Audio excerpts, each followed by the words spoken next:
Hi viewers, welcome to our channel. ప్రస్తుతం మనతో పాటు సీనియర్ జర్నలిస్ట్ దాము బాలాస్ సార్ వారితో మాట్లాడాం. నమస్కారం సార్. నమస్తే. సార్, ఏపీలో మరి ఎన్నికల నేపథ్యంలో హైదరాబాద్ నుంచి పెద్ద మొత్తంలో అక్కడికి షిఫ్ట్ అయిపోవడం జరిగింది సార్. అయితే ఇది బీఆర్ఎస్ కి అండ్ కేసీఆర్ కి పెద్ద షాక్ అని అంటున్నారు. అది ఏ విధంగా అంటారు? అలాగే ఆయన కేసీఆర్ గారు తను ప్రధానమంత్రి రేస్లో కూడా ఉన్నట్టు చెప్పడం చూస్తున్నాం సార్. మరి ఇది సాధ్యమవుతుంది అంటారు? యాక్చువల్గా ఈ రెండు విషయాలు ఇంపార్టెంట్ కేసీఆర్కి సంబంధించి. మొదటిది ఆంధ్ర సీమాంధ్రులు, ఎందుకంటే గతంలో 39 సీట్లు ఆయనకి మొన్న ఎలక్షన్లలో రావడానికి ప్రధాన కారణం గ్రేటర్ హైదరాబాదే. ఇది కాపాడకపోయింటే ఆయన పరిస్థితి ఇంకా దారుణంగా ఉండేది. అంటే ఇందులో ప్రధాన రోల్ పోషించింది సీమాంధ్రులు. నిజానికి సీమాంధ్రులకు సంబంధించి గుత్తాధిపత్యం మాకే ఉందని క్లెయిమ్ చేసుకునే తెలుగుదేశం కాంగ్రెస్ని సపోర్ట్ చేసింది లోపాయికారిగా. అయినా కూడా వాళ్ళ మాట ఎవరు సీమాంధ్రులు కేర్ చేసినట్టుగా లేదు. అందరూ కూడా కేసీఆర్నే సపోర్ట్ చేశారు. అయితే ఇప్పుడు ఒక ప్రమాదం ఏంటంటే, ఇదే సమయంలో అక్కడ అసెంబ్లీ ఎన్నికలు జరుగుతున్నాయి. అసెంబ్లీ ఎన్నికలు జరగకపోయినా ఇంత పెద్ద ఎత్తున అక్కడికి వెళ్ళేవారు కాదు. ఎంపీ ఎలక్షన్లు మాత్రం అనుకో జనం అక్కడికి వెళ్ళేవారు కాదు. కానీ అసెంబ్లీ ఎన్నికలు, అది కూడా చంద్రబాబు జగన్ నువ్వానేనా అని ఒకరి మీద ఒకరు గొంతు దగ్గర కత్తులు పెట్టుకొని కూర్చున్నారు. ఎవడు గెలిచినా ఇంకొకరు నాశనం అయిపోతాడు అన్నట్టుగా ఉంది ఆడ పరిస్థితి. సో అందువల్ల ఇటు తెలుగుదేశాన్ని సపోర్ట్ చేసేవాళ్ళు, వైసీపీని సపోర్ట్ చేసేవాళ్ళు మొన్నటి నుంచి వెళ్ళిపోతున్నారు. ఫ్రైడే నుంచి స్టార్ట్ అయింది. నిన్నంతా కూడా మొత్తం రోడ్లంతా జామ్ అయిపోయినాయి. ఎక్కడికక్కడ హైవేలంతా కూడా జామ్ అయిపోయినాయి. ఏ వెహికల్ దొరికితే ఆ వెహికల్ తీసుకొని వెళ్ళిపోతున్నారు. మళ్ళీ ట్రైన్లు, బస్సులు ఫుల్ అయిపోయినాయి. దాదాపు 300 బస్సులు పర్ డేకి ఒక ఆంధ్రప్రదేశ్ ప్రభుత్వమే వేసింది.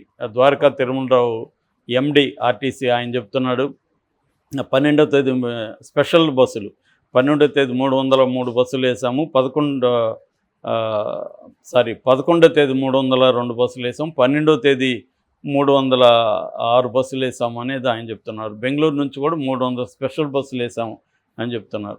సో బెంగళూరు నుంచి, చెన్నై నుంచి, హైదరాబాద్ నుంచి వెళ్తున్నారు. మనకి ఇక్కడ హైదరాబాద్ ఇంపార్టెంట్ కాబట్టి ఈ విషయాలు మాట్లాడుకున్నాం. హైదరాబాదే కాకుండా తెలంగాణలో అనేక చోట్ల ఉంటారు. ఖమ్మంలో ఉండొచ్చు, నిజామాబాద్లో ఉండొచ్చు. వీళ్ళందరూ కూడా ఆంధ్రప్రదేశ్కి వెళ్ళిపోతున్నారు. సో అదొకటి. రెండవది ఏంటంటే, పొలిటికల్ పార్టీలు, ముఖ్యంగా తెలుగుదేశం పెద్ద ఎత్తున బస్సుల్ని ఏర్పాటు చేసింది. వైసీపీ కూడా ఆ స్థాయిలో కాకపోయినా తను కూడా బస్సులను ఏర్పాటు చేసింది. అసలు ఎవడు బస్సులను ఏర్పాటు చేసినా మనం ముందు వెళ్ళిపోయి మనకు నచ్చిన వాళ్ళకి వేద్దాం అనుకునే వాళ్ళు ఎక్కువ ఉన్నారు. కాబట్టి ఇక్కడ తెలుగుదేశం ఏర్పాటు చేసిన బస్సుల్లో వెళ్ళే వాళ్ళందరూ వాళ్ళకి వేస్తారని కాదు, వైసీపీలో కింద వైసీపీకి వేస్తామని కాదు, మొత్తానికి అలా వెళ్ళిపోయారు. సో ఇప్పుడు వెళ్ళిపోయిన వాళ్ళు మళ్ళీ త్వరగా అక్కడ ఓట్లేసి మళ్ళీ ఇక్కడికి వచ్చి ఓట్లు వేస్తారా? డౌటే. ఎందుకంటే అక్కడ అర్లీ మార్నింగ్ వెళ్ళి 10 లోపల ఓట్లేసేసి 10కి బయలుదేరి మళ్ళీ ఈవినింగ్ లోపల వచ్చి ఇక్కడ ఓట్లు వేసే పరిస్థితి ఉండదు. అంతగా రిస్క్ తీసుకొని కేసీఆర్ని గెలిపించాలని ఎవడనుకుంటాడు ఇవాళ? సో కాబట్టి అది జరగదు. ఇక్కడేమో అఫ్సియల్గా తెలుగుదేశం బీజేపీకి సపోర్ట్ చేస్తుంది. కాబట్టి కాంగ్రెస్కి వేసి గెలిపించమని కూడా ఈసారి ఎవరు పిలుపులు ఇవ్వలేదు. కాబట్టి వాళ్ళకి అంత అవసరం లేదు. ఇక్కడ ఏమీ లేదు. స్టేక్స్ అంతా కూడా అక్కడే ఉన్నాయి. కాబట్టి దీని దెబ్బ కేసీఆర్ మీద మామూలుగా పడదు అసలు అనేది చెబుతున్నారు. అంటే హైదరాబాద్ చుట్టుపక్కల కావచ్చు, కొన్ని కీలక నియోజకవర్గాల్లో కావచ్చు, వీళ్ళ ఓట్లే గతంలో కీలకం కాబట్టి అవి పోయివ్వడం వల్ల కేసీఆర్ జీరోగా పడిపోయాడు అనేది ఇవాళ అంచనా. కానీ కేసీఆర్ నిన్న ప్రెస్ మీట్లో మాట్లాడింది ఆయన చూస్తే, ఆయన వేరే రకంగా ఒక భ్రమంలో ఉన్నాడేమో అనిపిస్తుంది. అంటే ఉట్టికి ఎగరలేనమ్మ ఆకాశానికి నిచ్చెనేసిందని ఒక సామెత ఉంది. అంటే ఉట్టంటే తెలుసు కదా, మన ఇళ్లలో ఒక దారాలతో ఏలాడి తీసి కట్టుంటారు. సో దాన్ని పట్టుకోలేకపోయిన వ్యక్తి ఆకాశానికి ఎగురుతాను, లేకపోతే నేను స్వర్గానికి ఎగురుతాను అని చెప్తే ఎలా ఉంటుందో అలాగే ఉంది కేసీఆర్ నిన్న మాట్లాడింది. ఆయనకి ఇక్కడే తెలంగాణలో పరిస్థితి ఘోరంగా ఉంది. ఇక్కడ ఒక సీటు వస్తుందో రాదు తెలియదు. నేను పిఎం రేసులో ఉన్నానని నేను అనౌన్స్ చేశాడు. అది ఏం సార్ ఇది? కేఏ పాల్ కూడా ఇలా మాట్లాడు అని అందరూ అంటున్నారు, కామెంట్లు పెడతారు. మీరేంది కేఏ పాల్ కంటే ఘోరం అయిపోయారు? కేఏ పాల్ కూడా నేను ప్రధానమంత్రి అంటు, మహా అంటే ముఖ్యమంత్రి అంటాడు. సో నేను మోడీ స్థానంలోకి వెళ్తానని కేఏ పాల్ కూడా ధైర్యం చేశాడు. ఈయనేమో నేను ముఖ్యమంత్రి రేసులో ఉన్నాను, అది కూడా 14 స్థానాలు నాకు ఇస్తే నేను ముఖ్యమంత్రి పిఎం అవుతాను అంటున్నాడు. ఒకవేళ 14 ఇచ్చారనుకుందాం, ఎలా అవుతాడు? అంటే ఈయన మేబీ దేవేగౌడ అయినప్పుడు నేను అవ్వలేనా అనుకోవచ్చు ఆయన. అప్పుడు పరిస్థితులు వేరు, ఇవాళ వేరు. ఇవాళ బీజేపీ ఒకవేళ వాళ్ళకి తగ్గినా కూడా వాళ్ళు జగన్‌ని రేపు ఫర్ ఎగ్జాంపుల్ ఆంధ్ర ఉంది. 20 సీట్లు వాళ్ళ అకౌంట్‌లోనే పడతాయి. జగన్ కాంగ్రెస్‌కి వెళ్ళడు. కాబట్టి మళ్ళీ బీజేపీకే వెళ్తది. సో, బీజేపీకి ఇస్తాడు. అక్కడ 20 సీట్లు వచ్చినట్టే కదా! ఈయన సౌత్ ఇండియాలో 10 కూడా రావు అంటున్నాడు. 10 ఎందుకు రావు? ఆల్రెడీ ఆంధ్రప్రదేశ్‌లో 25 వాళ్ళవే. సో, అది ఎవడికైనా తెలుసు. మరి కేసీఆర్‌కి ఎందుకు తెలీదు. సో, తెలంగాణలో కూడా మినిమమ్ 8 వస్తాయని అంటున్నారు. కనీసం 5, 6 అయితే వస్తాయి కదా ఇక్కడ. కర్ణాటకలో ఒక 5, 6 వస్తాయి కదా! కాబట్టి ఖచ్చితంగా తీసుకున్నప్పుడు అక్కడ ఒక 25, ఇక్కడ ఒక 10, 35, 40 సీట్లు సౌత్ ఇండియాలో వాళ్ళకి గ్యారంటీ ఉన్నాయి. వాళ్ళు చెప్పే 70 రాకపోవచ్చు. కానీ ఒక 30 వరకు అయితే సౌత్ ఇండియాలో లెక్కేసుకుంటే. అంటే అది స్ట్రిక్ట్‌గా వాళ్ళ అకౌంట్ కాకపోవచ్చు కానీ 25 కూడా వాళ్ళ అకౌంట్లు వేసేస్తాము మనం. ఎందుకంటే మోడీ, జగన్ ఒకటే అనేది ఇప్పటికి కూడా కనిపిస్తూనే ఉంది మనకి. కాబట్టి ఈయన కళ్ళగానే మిగిలిపోతుంది. మరి ఎందుకు మాట్లాడుతున్నాడు ఇలాగా అన్నప్పుడు ఈయన ఇదేంటంటే ఒకటి బీఆర్ఎస్ని టీఆర్ఎస్గా మార్చమని ప్రెజర్ వస్తుంది. నిజానికి టెక్నికల్గా మార్చే పరిస్థితి లేదు.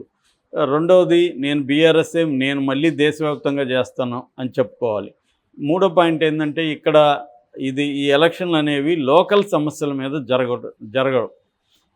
ఎంపీ ఎలక్షన్లు నేషనల్ ఇష్యూస్ మీద జరుగుతాయి. అందుకని మోడీకి ఆల్టర్నేటివ్గా నేను కూడా ప్రధానమంత్రి అవుతాననే ఒక నెరేటివ్ని కేసీఆర్ తీసుకెళ్తున్నాడు. అంతవరకు ఓకే, కానీ అది బిలీవబుల్గా ఉండాలి. ఎప్పుడైనా ఒక విషయం చెప్పేటప్పుడు ఇది సాధ్యమా అన్న డౌట్ రాకూడదు జనాలకి. సాధ్యమే అనుకోవాలి. ఎవడు అనుకుంటాడు కేసీఆర్ ఇప్పుడు ప్రధానమంత్రి అవుతాడు? ఎక్కడ నువ్వు ముఖ్యమంత్రి అవ్వలేకపోయావు, ఇక్కడ బోల్తా పడ్డావు. ఇప్పుడు అసలు ఒక ఎంపీ టికెట్ వస్తుందో రాదో దిక్కులేదు నీకు. ఈయనేం చెప్తున్నాడు? 0 or 1 అంట బీజేపీకి. 0 or 1 బీజేపీకి కాదు, కేసీఆర్కి 0 or 1. అందరూ చెప్తుండేది ఆల్ సర్వేలు 0 నుంచి 1 వస్తే మహా రావాలి. అది కూడా గ్యారంటీ లేదు. ఇది ప్రైవేట్గా జర్నలిస్టుల సర్కిల్ కానీ లేకపోతే సర్వేలు చేసే వాళ్ళు అందరూ చెప్పేది 0 కావచ్చు, లేదా 1 రావచ్చు. 8 అంటే బీజేపీకి 8 రావచ్చు, కాంగ్రెస్కి 8 రావచ్చు, ఒకటేమో ఎంఐఎంకి వెళ్తుంది. ఇది అందరూ చెప్తున్న మాట. ఇది ఆయన కేసీఆర్ పక్కన పెట్టేసి నాకు 14 ఇవ్వండి నేను వెళ్తాను అని చెప్తున్నాడు. అట్లాగే ఆయన కొన్ని మాటలు కూడా అన్నాడు. అదేంటంటే సన్ఫ్లవర్ గ్యాంగ్ అని పేరు పెట్టాడు ఆయన. సన్ఫ్లవర్ గ్యాంగ్ అంటే అధికారంలో ఎక్కడికుంటే అక్కడికి పువ్వు తిరిగినట్టుగా తిరిగిపోతారని. ఓకే, అది ఈయనకు కూడా వర్తిస్తుంది కదా. ఈయన అధికారంలో ఉన్నప్పుడు కాంగ్రెస్ నుంచి, తెలుగుదేశం నుంచి, చివరికి సిపిఐ నుంచి కూడా లాక్కున్నాడు కదా. మరి ఇప్పుడు ఈయన వేరే వాళ్ళని విమర్శించే హక్కు ఈయనకేముంటుంది? ఈయన కంఫర్టబుల్ మెజారిటీ ఉన్నా కూడా వాళ్ళంతా లాక్కున్నాడు. మరి ఇప్పుడు కాంగ్రెస్ కంఫర్టబుల్ మెజారిటీ కూడా లేదు, 4 ఉన్నారు ఎక్స్ట్రా, సిపిఐ కలుపుకుంటే 5. సో వాళ్ళకి లాక్కోవాల్సిన అవసరం కూడా ఉంది. ఎందుకంటే రేపొద్దున బీజేపీ, ఎంఐఎం, బీఆర్ఎస్ కలవు అని గ్యారంటీ ఏం లేదు కదా. సో కలిస్తే వాళ్ళ ప్రభుత్వం కూలిపోవచ్చు కదా, వీళ్ళ దగ్గర నుంచి ఒక 6-7 మందిని లాగేస్తే. కాబట్టి రేవంత్ రెడ్డికి అవసరం ఉంది. అంటే ఇక్కడ కేసీఆర్ ఏంటంటే తాను ఇంకా రెలవెంటు, నేను ఇంకా దేశ రాజకీయాల్లోకి వెళ్తాను, మహారాష్ట్ర నుంచి నాకు ఆహ్వానం వస్తుంది, ఇవన్నీ మాట్లాడుతున్నాను. మహారాష్ట్ర నుంచి ఈయన ఎవడు పిలుస్తాడు? ఈయన ఇప్పుడు ఎందుకు పిలుస్తారు? నువ్వు నీ సొంత గడ్డ మీద ఏదన్నా సాధిస్తే పక్కనే ఏమన్నా సాధిస్తాడు అనుకొని పిలుస్తారు. నువ్వే ఇక్కడ కోమాలో ఉండేవాడిని ఎవడన్నా వచ్చి నా తరఫున ఫైట్ చేయంటాడా? ఫైట్ చేయాలంటే నువ్వు ఫిట్గా ఉండాలి, ఫస్ట్ ఫామ్లో ఉండాలా, ఫిట్గా ఉండాలి. నువ్వు ఫామ్లో లేదు, ఫిట్గా లేదు, నేను ఎందుకు పిలుస్తారు? సో ఇది కేసీఆర్ ఏంటంటే అదేదో ఆయనే చెప్తుంటాడు పెట్టెల ద్వారా మాటలు అనేసి. అట్లాంటిది ఇప్పుడు ఆయనే చేస్తున్నాడు పెట్టెల ద్వారా మాటలు. ఇది ఇంకా కామెడీ అవుతుంది తప్ప ఎవరు సీరియస్గా తీసుకునే పరిస్థితి లేదు. సో అదేదో మూలిగే నక్క మీద తాటి పండు పడినట్టు అని సామెత ఉంటుంది. అలాగే ఆల్రెడీ ఈయన మూలుగుతుంటే